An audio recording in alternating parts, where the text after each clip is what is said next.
एक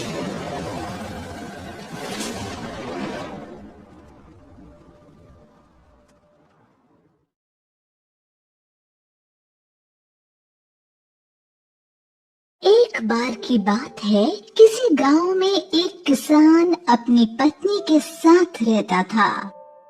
अपना गुजारा चलाने के लिए वो मक्खन की टिक्कियां बेचा करता था। उसकी पत्नी मक्खन की टिक्कियां बनाने में उसका हाथ बटाया करती थी। एक दिन किसान की पत्नी ने एक एक किलो की मक्खन की कुछ टिक्कियां बनाई और किसान को देते हुए कहा, अजी मैंने मक्खन की टिक्कियां तैयार कर दी हैं, शहर जाकर इन्हें बेच आओ। इस पर किसान बोला, ठीक है, मैं जाकर बेच आता हूँ। किसान ने मक्खन की टिक्कियां अपनी पत्नी से ली और शहर की ओर चल पड़ा।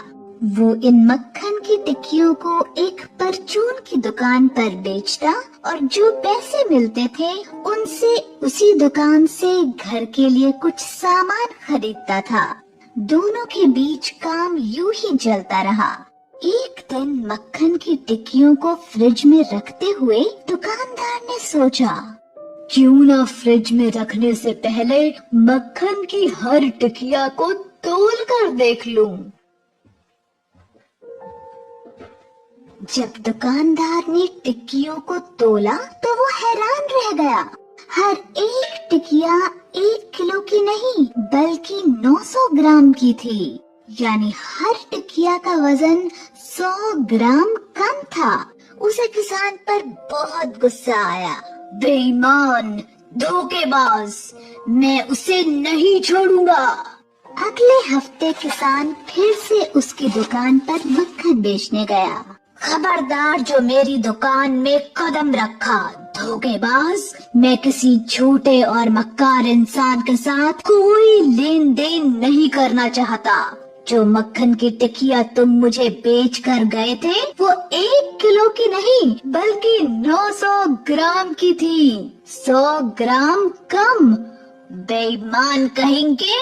किसान ने बड़ी विनम्रता से कहा, गुस्सा मत करो भाई, हम गरीब जरूर हैं पर धोखेबाज और बेईमान नहीं। हमारे पास इतने पैसे नहीं कि हम तोलने के लिए तराजू खरीद सके, इसलिए हम उसी 1 किलो चीनी के बराबर मक्खन तोल देते थे जो मैं तुमसे खरीद कर ले गया था। मॉरल, कभी किसी को धोखा नहीं देना चाहिए।